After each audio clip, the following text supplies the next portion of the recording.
شريك لك لبيك اللهم لبيك لبيك لا شريك لك لبيك إن الحمد والنعمة والملك لا شريك لك.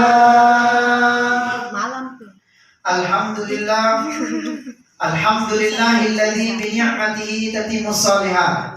Segala puji bagi Allah yang telah memberikan kepada kita nikmat tiada putus-putusnya. Nikmat itu saat ini kita rasakan diyufur rahman, yaitu di saat kita masih mampu untuk bergerak, maka syukurilah demikian itu. Karena begitu banyak orang-orang mau bergerak namun dia tidak mampu karena dia sakit, masuk di rumah sakit, bahkan di atas kasur. Itulah nikmat Allah selama kita sehat. Selama kita masih bisa mendengar, maka syukuri pendengaran itu. Karena tidak sedikit orang-orang mau mendengar, namun dia tidak mampu untuk mendengar. Satu hal lagi, nikmat terbesar datang dari Allah. Selama Bapak Ibu masih bagus penglihatan tak, maka syukuri penglihatan itu. Karena begitu banyak orang-orang mau melihat, namun dia tidak mampu untuk melihat. Kenapa? Dicabut penglihatannya oleh Allah Subhanahu wa Ta'ala. Satu hal lagi, semua orang menginginkan untuk berangkat umroh, tetapi terkadang tidak semua orang yang dipanggil lebih duluan oleh Allah. Jadi menyangkut umroh itu, ibadah umroh ataupun haji, itu adalah menyangkut panggilan. Namanya yang dipanggil berarti sesuatu yang istimewa. Jadi kita adalah tamu, tamunya Allah. Beda itu kalau tamunya presiden, beda. Beda juga itu kalau tamunya pejabat, beda itu kalau tamunya siapapun. Tapi kalau Allah Subhanahu wa Ta'ala, Allah yang memanggil kita, berarti kita ini adalah sebagai tamu yang spesial, yang istimewa di mata Allah Subhanahu wa Ta'ala. Begitu banyak orang mau umroh namun tidak dipanggil oleh Allah Subhanahu. Jamaah sekalian dimuliakan oleh Allah Subhanahu wa Ta'ala. Wassalatu wassalamu ala asyrafil anbiya'i wal mursalin Sayyidina Muhammadin wa ala alihi wa ashabihi ajma'in, amma ba'du. Yang saya muliakan dan yang saya hormati kepada seluruh duyufur rahman, duyufur rasul, tamu-tamu Allah, tamu-tamu Rasulullah sallallahu alaihi wasallam yang insya Allah dimuliakan dan diberkahi oleh Allah Subhanahu wa Ta'ala. Amin ya rabbal alamin. Wabil khusus yang kita muliakan, yang insya Allah Direktur PT Arabsyah Safari Haramain ataupun yang mewakili, insya Allah jazakumullah khair sebagai wadah, sebagai tempat untuk menuju perjalanan menuju ibadah umroh di sisi Allah Subhanahu wa Ta'ala.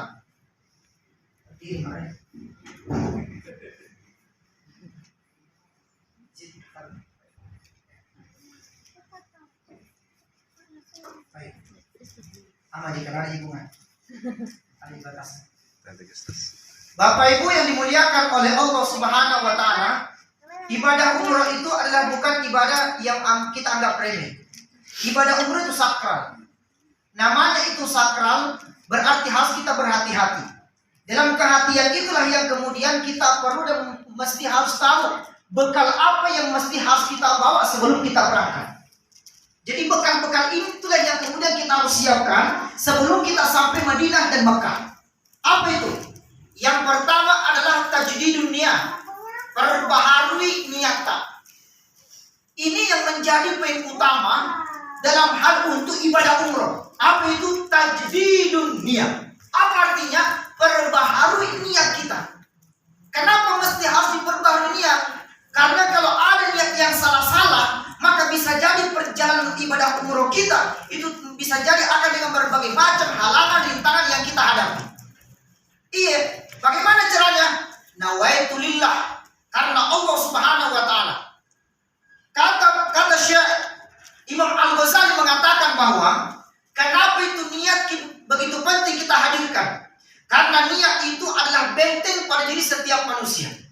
Di dalam hadis Nabi dikatakan bahwa, mohon maaf, innamal a'malu binniyati wa innamal likulli imrin ma nawa.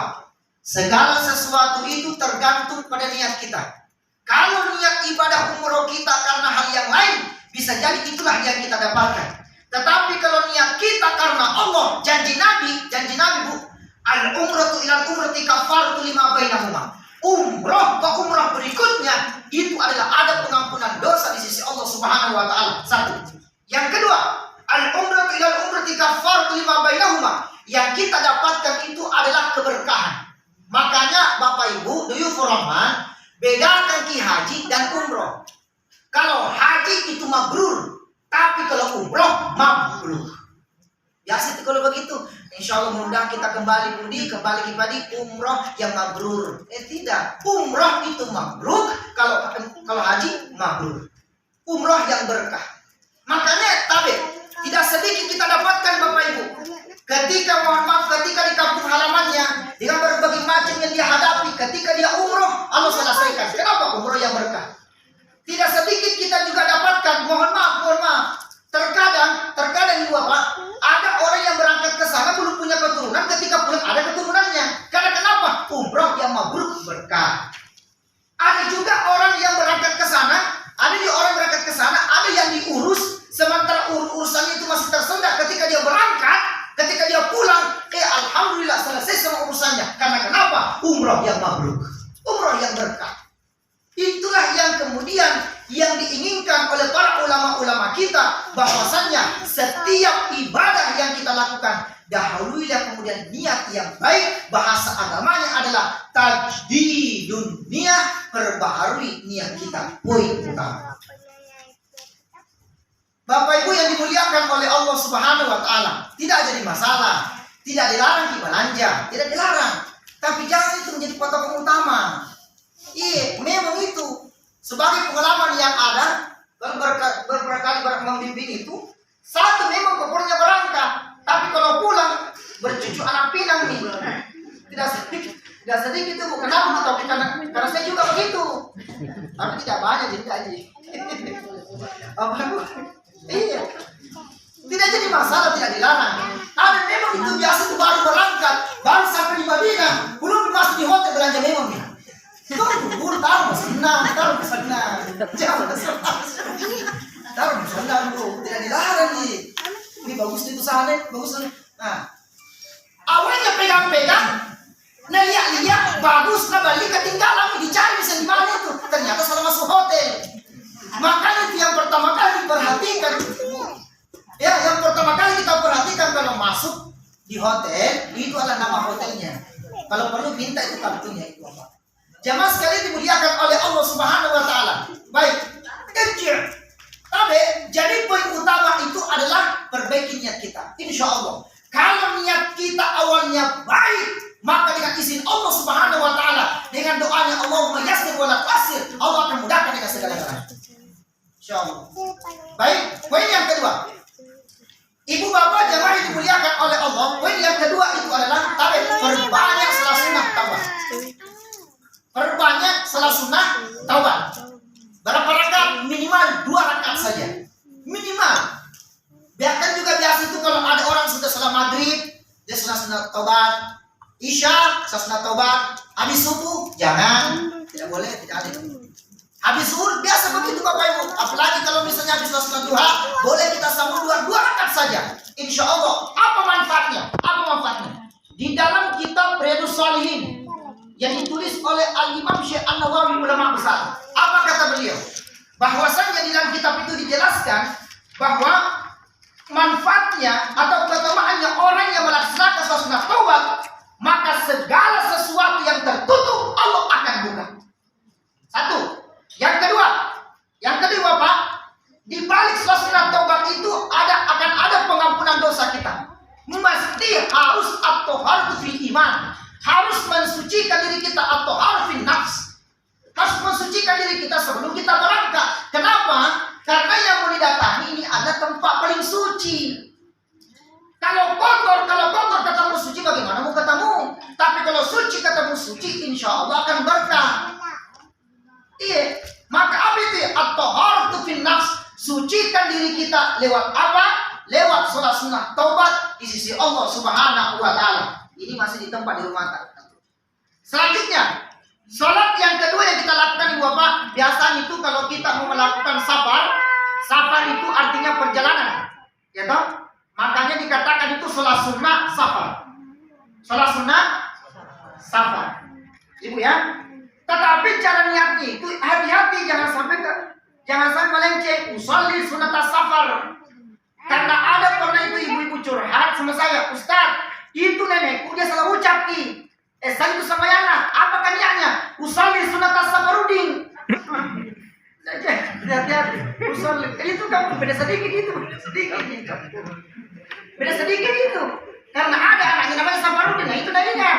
Kita bilang usolli sunat safar. Kalau misalnya itu dilupai itu safar. Kalau ada anak namanya safarudin, ini aja safarudin. Tapi itu betul nah ini anaknya. Usolli sunat safarudin. Rakaatnya mustaqil. Apa saya jawabkan? Segala sesuatu yang darurat, segala sesuatu yang darurat tidak jadi masalah. Tanpa sepengetahuan kita itu sah-sah saja. Tapi kalau ditahui jangan lagi diulangi. Itu Bu ya. Usolli sunat safar. Rakaataini mustaqbilal qiblati adaan lillahi ta'ala.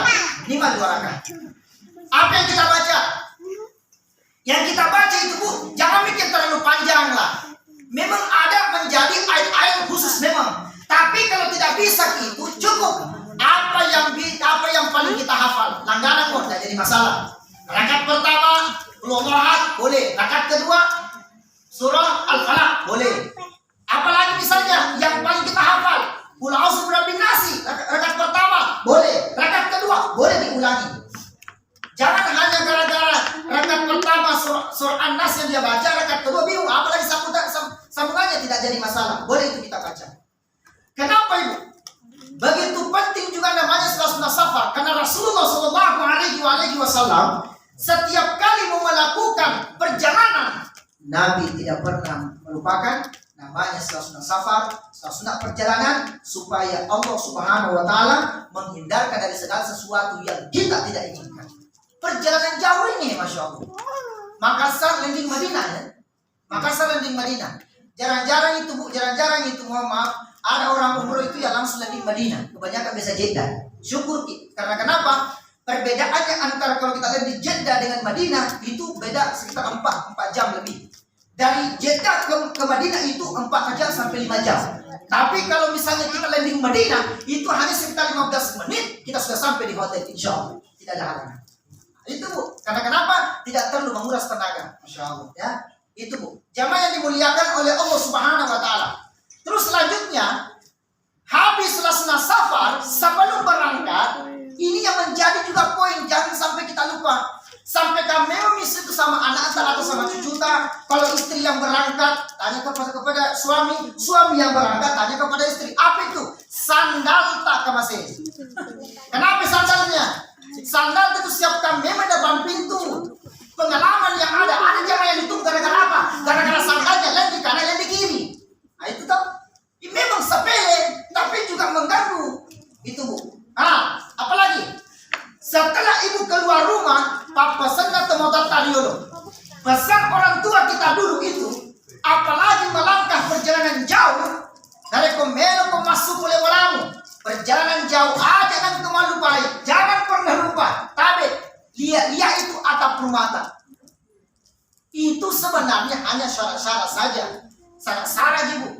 Ketika keluar rumah dari mobil, memungkinkan tapi lihat dulu atap rumah sebagai syarat bahwa ya Allah, pertemukanlah kembali aku dengan rumahku untuk menempati bersama dengan keluarga aku. Syarat-syarat orang tua dulu.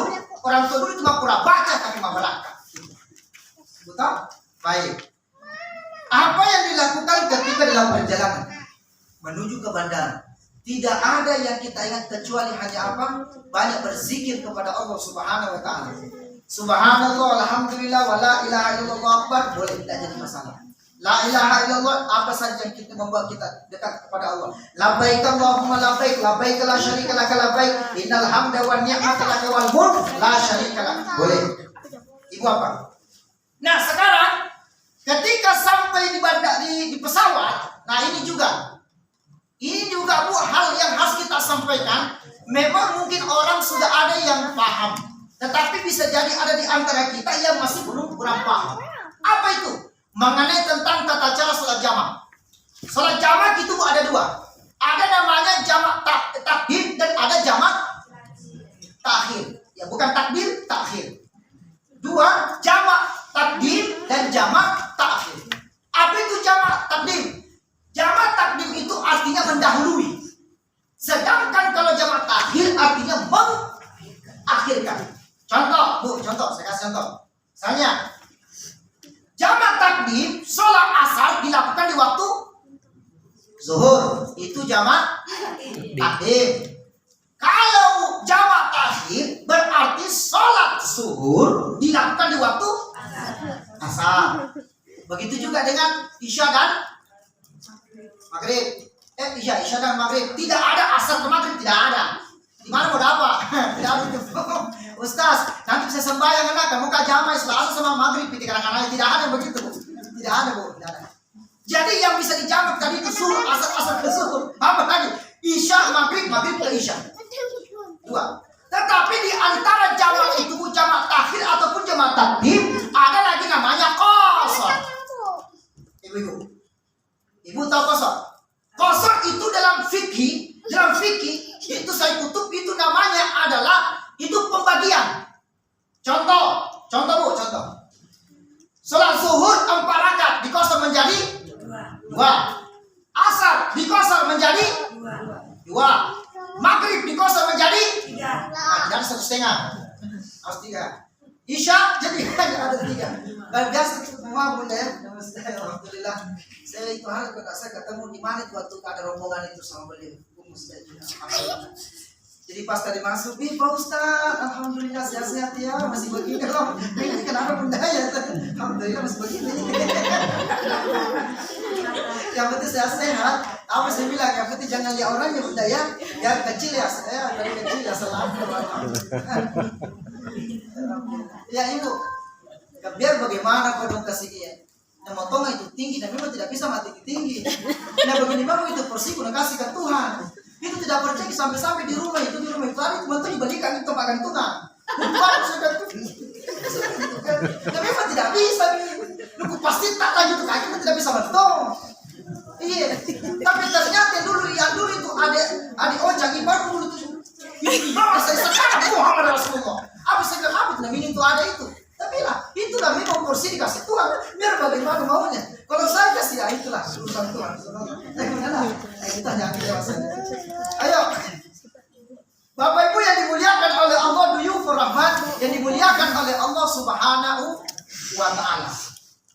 Ibu Bapak, jadi tabe itu menyangkut tentang jamak qasar. Ada biasa ibu-ibu kalau ditanya, memang setiap kali ditanya dijawab. Zuhur 4 rakaat dibagi 2, asar 2.